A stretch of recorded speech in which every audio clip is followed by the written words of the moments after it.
قرآن مجید برہان رشید سے مختلف قصص سننے کی سعادت حاصل کر رہے ہیں۔ سورہ بقرہ کی آیت نمبر 60 سے آج ہم کچھ گفتگو سننے کی سعادت حاصل کریں گے۔ اس آیت مقدسہ میں اللہ رب العزت نے جناب موسیٰ علیہ السلام کی قوم کا ذکر فرمایا اور اس میں جناب موسیٰ علیہ السلام کے ایک معجزے کا بھی ذکر ہے۔ ارشاد فرمایا وَإِذِ اسْتَسْقَىٰ مُوسَىٰ لِقَوْمِهِ، یاد کرو جب موسیٰ علیہ السلام نے اپنی قوم کے لیے پانی مانگا۔ فَقُلْنَا اضْرِب بِّعَصَاكَ الْحَجَرَ، تو ہم نے کہا اے موسیٰ اپنا عصا پتھر کے اوپر مارو۔ تو موسیٰ علیہ السلام نے عصا پتھر کے اوپر مار دیا۔ فَانْفَجَرَتْ مِنْهُ اثْنَتَا عَشْرَةَ عَيْنًا، تو اس سے 12 چشمے بہہ نکلے۔ قَدْ عَلِمَ كُلُّ أُنَاسٍ مَشْرَبَهُمْ، ہر گروہ نے اپنا مشرب یعنی پینے کی جگہ پہچان لی۔ اللہ نے فرمایا کُلُوا، کھاؤ، وَاشْرَبُوا، پیو، مِن رِزْقِ اللہ، اللہ کے رزق سے، وَلَا تَعْثَوْا فِي الْأَرْضِ مُفْسِدِينَ، اور زمین میں دنگا اور فساد مت کرو۔ اس کا کچھ پس منظر آپ لوگ سن لیجئے کہ یہ واقعہ کہاں پیش آیا اور کیسے پیش آیا۔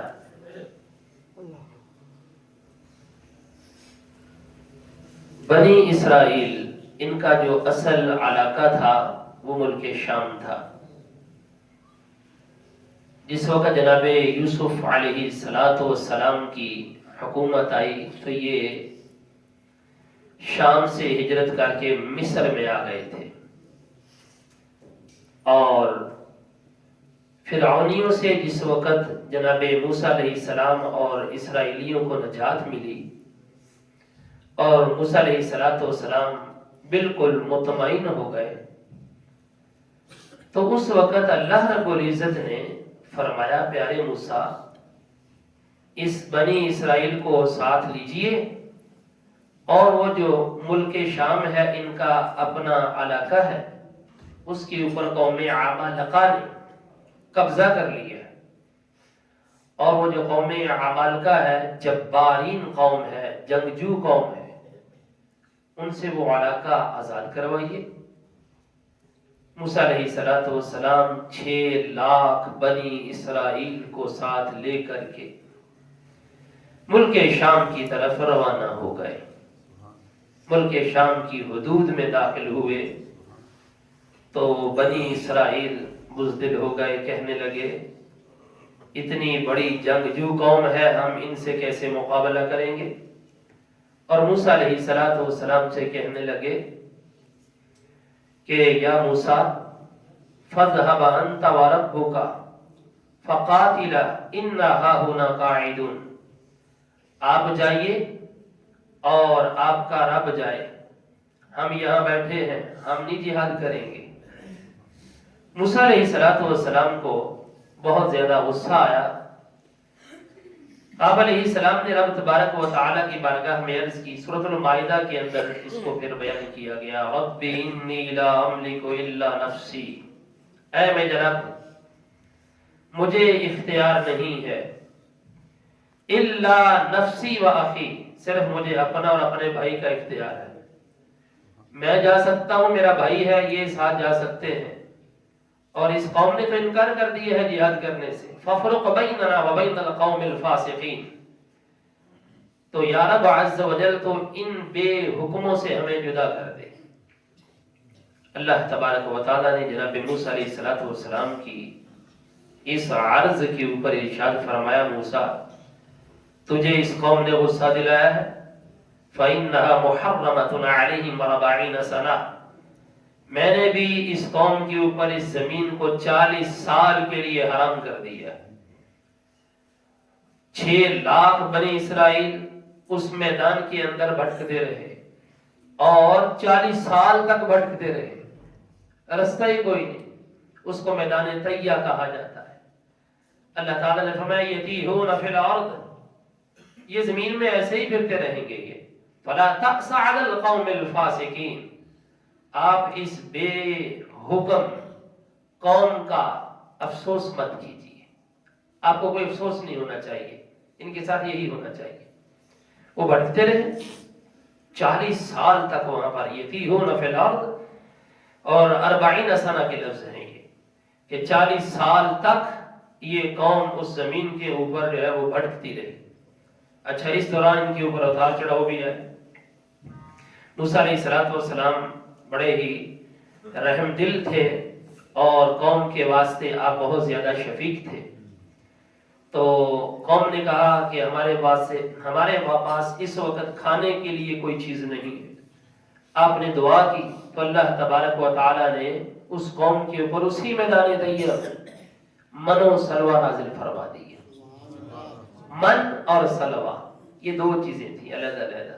وَأَنزَلْنَا عَلَيْكُمُ الْمَنَّ وَالسَّلْوَىٰ, ہم نے تمہارے اوپر من اور سلوہ نازل کیا. من کیا تھا؟ من یہ تھا کہ جس وقت صبح اٹھتے تھے نا تو ان کے گھروں کے باہر ان کی اپنے کھانے کے لائق میٹھا موجود ہوتا تھا. جس طرح ہمارے ہاں اوس پڑ جاتی ہے, شبنم پڑ جاتی, تو اس طرح میٹھا ان کے واسطے موجود ہوتا تھا کھانے کے لیے. اور شام کے وقت ان کے قریب بٹیر آ جاتے تھے, وہ ان کو آسانی سے پکڑ لیتے اور بھون کر کے اس کو کھا لیا کرتے تھے, جس کو ہم بولتے ہیں کہ باربیکیو کر رہے. تو یہ وہ ان کے واسطے آسانی تھی ان 2 کاموں میں. اور پھر جو ہے وہ ان کو جس وقت پانی کی ضرورت پڑی 6 لاکھ بنی اسرائیل, تو انہوں نے آ کے موسیٰ علیہ السلام سے کہا پانی بھی چاہیے. اچھا, سورۃ الاعراف کے اندر جو لفظ ہے اور سورہ بقرہ کے اندر لفظ ہے تھوڑا سا فرق ہے. یہاں پر یہ ہے کہ موسیٰ علیہ السلام نے اپنی قوم کے لیے پانی مانگا. موسیٰ نے قوم کے لیے پانی مانگا اللہ تعالیٰ سے. اچھا, وہاں پر لفظ یہ کیا ہے, کب مانگا؟ وہاں پر یہ ہے وَأَوْحَيْنَا إِلَى مُوسَىٰ اسْتَسْقَاهُ قَوْمُهُ, کہ موسیٰ علیہ السلام نے اسْتَسْقَاهُ قَوْمَهُ, موسیٰ علیہ السلام سے قوم نے پانی مانگا. یعنی کہ قوم آئی شکوہ اور شکایت لے کر کے آگے کہنے لگی کہ ہمیں پانی کی حاجت ہے. تو موسیٰ علیہ السلام نے پھر رب تبارک و تعالیٰ کی بارگاہ میں دعا مانگی. اچھا, یہاں پر کوئی بندہ یہ نہ سمجھے کہ قرآن پاک کے اندر تضاد ہے. تضاد نہیں ہے, اس کے اندر قوم کو سمجھایا گیا ہے کہ اگر قوم اپنے نبی سے کوئی چیز مانگ لے تو کوئی شرک والی بات, ٹھیک ہے, یہ نقطہ سمجھا دیا گیا ہے. کیونکہ عطا اللہ تعالی ہی کرتا ہے اور بانٹتے انبیاء کرام علیہ السلام ہیں. انبیاء کرام علیہ السلام کے ذریعے سے اللہ تبارک و تعالی قوم کو عطا فرماتا ہے. تو بہرحال موسیٰ علیہ السلام نے اپنا عصا اللہ تعالیٰ کے حکم کے مطابق پتھر کے اوپر مارا. وہ عصا کیا تھا؟ وہ عصا جناب آدم علیہ السلام جنت سے ساتھ لے کر کے آئے تھے. آس لکڑی تھی, جنت کا ایک درخت تھا, اس کا وہ عصا تھا. کتنا لمبا عصا تھا؟ جتنا موسیٰ علیہ السلام کا قد مبارک تھا اتنا ہی لمبا عصا تھا. ٹھیک ہے, وہ یکے بعد دیگرے انبیاء کرام علیہ السلام تک وہ عصا منتقل ہوتا رہا, یہاں تک کہ وہ عصا جناب شعیب تک پہنچا. اور موسیٰ علیہ السلام جس وقت جناب شعیب کے پاس رہے اور ان کی بکریاں چراتے رہے تو جناب شعیب علیہ السلام نے وہ عصا جناب موسیٰ کو عطا فرما دیا. اچھا, جس وقت یہ عصا جناب موسیٰ کے پاس آیا تو یہ جو عصا تھا اس کے اندر اللہ تبارک و تعالی نے عجیب و غریب قسم کی کیفیات پیدا فرما دی.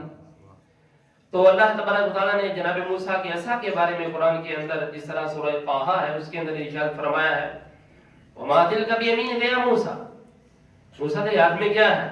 قَالَ هِيَ عَصَايَ, میرے پاس یہ عصا میرا عصا ہے. اتوقع علیہ، میں اس کے اوپر ٹیک لگا لیتا ہوں، واحش بها علی غنمی، اور میں اپنی بکریوں کے لیے اس سے پتے بھی جھاڑ لیتا ہوں، ولی فی معارب اخرى، اور یہ جو عصا ہے اس کے اندر میرے لیے بہت سارے نفی کی چیزیں موجود ہیں۔ وہ کیسے کہ جس وقت آپ لیٹتے تھے تو وہ عصا چوکیدار بن جاتا تھا، آپ کا پہرا دیتا تھا، اور آپ اس عصے کو جو ہے زمین کے اوپر ایسا رکھ دیتے تھے وہ سام بن جاتا، جس پکڑ لیتے لاٹھی بن جاتا۔ بہت ساری اس کے اندر عجیب و غریب قسم کی باتیں تھیں۔ تو وہ والی فی معارب اخرى، میرے واسطے اس کے اندر بہت ساری نفی کی چیزیں موجود ہیں۔ اچھا، اب جو ہے جس وقت موسیٰ علیہ السلام نے عصا پتھر کے اوپر مارا تو اس پتھر سے پانی نکلنا شروع ہو گیا۔ اب دیکھیے 6 لاکھ بنی اسرائیل کے اس وقت 12 اس وقت چشمے بہے اس پتھر سے۔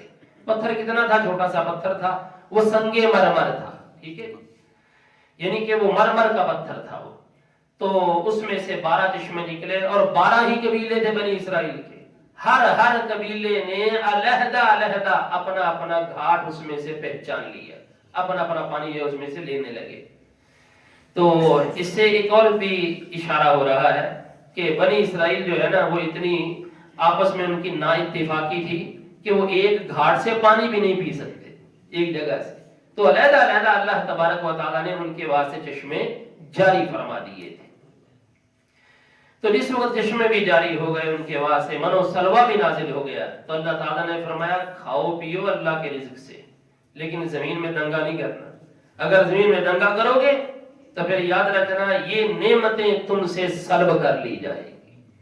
اس میں قرآنی نکتہ ہے کہ انسان کے پاس نعمت کی فراوانی اس وقت تک رہتی ہے جب تک بندہ اللہ تعالیٰ کی ناشکری نہیں کرتا۔ جس وقت ناشکری کرنا شروع ہو جاتا ہے اللہ تعالیٰ بھی اپنی نعمتیں بندوں سے چھیننا شروع کر دیتا ہے۔ آہستہ آہستہ آہستہ آہستہ وہ بندے کنگال ہو جاتے ہیں، ان کے پاس کچھ نہیں رہتا۔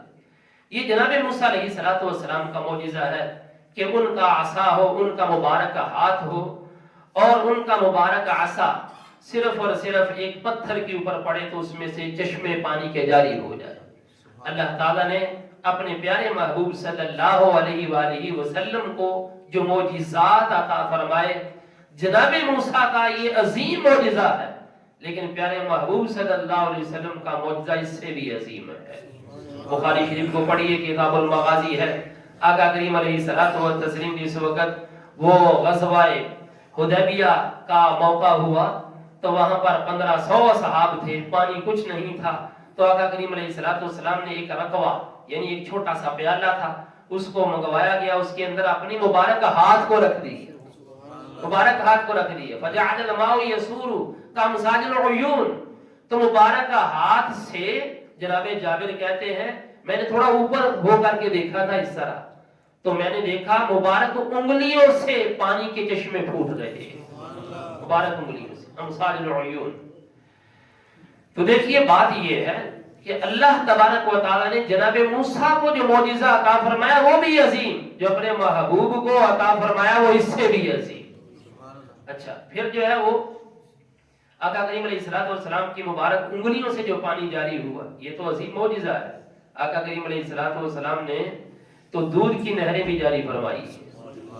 وہ ام معبد رضی اللہ تعالی عنہ جس وقت نبی پاک علیہ السلام جا رہے تھے ہجرت کے واسطے، تو راستے میں ام معبد کی وہ کوٹھڑی آئی، وہ جو کٹیا تھی اس کی، تو وہاں پر ایک لاغر کمزور بکری موجود تھی جس کے تھن خشک تھے۔ آقا کریم علیہ السلام نے صرف ہاتھ لگایا تھا، ام معبد کے گھر کے سارے برتن دودھ سے بھر گئے، سب نے پیا تھا، لیکن دودھ کا ایک قطرہ بھی کم نہ ہوا۔ اچھا، پھر دیکھیے جناب عیسیٰ علیہ السلام جو ہے وہ دعا کرتے ہیں، یا اللہ میری قوم کے واسطے آسمان سے جو ہے وہ کھانا نازل فرما، دسترخوان نازل ہوا، اور اللہ تعالیٰ نے اپنے محبوب صلی اللہ علیہ وسلم کو کیا عطا فرمایا کہ جس وقت غزوہ احد تھا نا، احد کے قریب حضرت جابر رضی اللہ عنہ کے گھر میں وہ ایک چھوٹا سا بچہ تھا بکری کا، اس کو ذبح کیا گیا اور 4 سیر جو تھے اس کو پیسا گیا، اس کی روٹی بنائی گئی، اور اللہ تبارک و تعالیٰ نے اس کے اندر اتنی برکت عطا فرمائی کہ اتنے 100 صحابہ تھے، سب نے کھا لیا کھانا پھر بھی بچ گیا۔ اچھا، دودھ کی نہریں آقا کریم علیہ الصلوۃ والتسلیم کے ہاتھ سے جاری ہوئیں، اور پانی کی چشمے حضور کے مبارک ہاتھ سے جاری ہوئے۔ آقا کریم علیہ الصلوۃ والسلام نے تھوڑے سے کھانے کے اندر جو ہے وہ جس وقت جو دعائے برکت شامل فرمائی تو اللہ تعالیٰ نے تھوڑا سا کھانا سینکڑوں لوگوں کو کافی کر دیا۔ اس سے یہ پتہ چلتا ہے دیگر انبیاء کے معجزات وہ بھی عظیم ہیں، لیکن اللہ نے جو اپنے محبوب کو عطا فرمایا وہ اس سے بھی عظیم ہے۔ اچھا، پھر دیکھیے جو آخر پہ بات میں آپ کو سمجھانا چاہتا ہوں وہ یہ ہے، قرآن نے ہمیں یہ تعلیم دی ہے، قرآن نے بتایا ہے کہ خواہ مخواہ کسی کے اوپر شرک کا فتویٰ نہیں لگانا چاہیے۔ اگر کوئی کسی سے مانگ لیتا ہے نا تو یہ مشرک نہیں ہو جاتا۔ دیکھیے بنی اسرائیل سورۃ الاعراف کے اندر جو آیت آئی ہے، استسقاہ قومہ، قوم نے موسیٰ سے پانی مانگا تو موسیٰ علیہ السلام نے قوم کو جھڑکا نہیں کہ تم مجھ سے مانگ رہے ہو پانی، میں نے کون سا کوئی اپنا کنواں وغیرہ کھودا ہوا، تم اللہ سے مانگو۔ ان کو پتا ہے کہ اللہ دے گا، میں وسیلہ بنوں گا، عطا اللہ ہی فرمائے گا۔ اور قوم کا بھی یہی نظریہ تھا کہ دینا اللہ نہیں ہے لیکن موسیٰ بیچ میں وسیلہ بنیں گے۔ اب مفسرین نے یہاں پر ایک بڑا پیارا نقطہ پیش کیا ہے، وہ کہتے دیکھیے موسیٰ علیہ الصلوۃ والتسلیم نے اپنے لیے پانی نہیں مانگا، قوم کے لیے مانگا، ٹھیک ہے بھی۔ اور پھر یہ بھی قرآن کے اندر ذکر نہیں ہے کہ قوم نے سیدھا اللہ سے مانگا ہو، قوم موسیٰ علیہ السلام کے پاس آئی اور موسیٰ نے قوم کے لیے پانی مانگا، اپنے لیے نہیں۔ کیوں؟ موسیٰ علیہ السلام کے پاس قوت قدسیہ ہے، وہ تو بھوکے بھی رہ سکتے ہیں، ان کے واسطے مسئلہ ہی کوئی نہیں۔ اور قوم نے آ کر کے موسیٰ سے پانی مانگا تو اللہ تعالیٰ نے بتا دیا میں دیتا ہوں لیکن اپنے پیاروں کے وسیلے سے عطا فرماتا۔ دنیا کا نظام چل رہا ہے، شفا اللہ دیتا ہے، رزق اللہ دیتا ہے، انصاف اللہ دیتا ہے۔ دنیا داری کا دستور ہے آپ کو شفا لینے کے لیے دروازہ ڈاکٹر کا کھٹکھٹانا پڑتا ہے، پہلے جو ہے پرچی لینی پڑتی ہے، اپوائنٹمنٹ لینی پڑتی ہے، آپ وکیل کرتے ہیں اپنا، آپ پہلے مزدوری کرتے ہیں، شام کو پھر آپ کو روزی ملتی ہے۔ دیتا اللہ ہی ہے، دنیا داری کا یہ دستور ہے لیکن وسیلے سے دیتا ہے۔ ایسے ہی دین ہے، دنیا ہے، کائنات کے اندر جو کچھ بھی تقسیم ہو رہا ہے اس کے اندر اس کے محبوبوں کا وسیلہ پیش ہو رہا ہے۔ یہی قرآنی نقطہ ہے۔ دعا ہے اللہ رب العزت ہم سب کو قرآن و سنت کے فہم کی برکتوں سے مالا مال فرمائے۔ آمین وما علینا الا البلاغ۔ الصلاۃ والسلام علیک یا رسول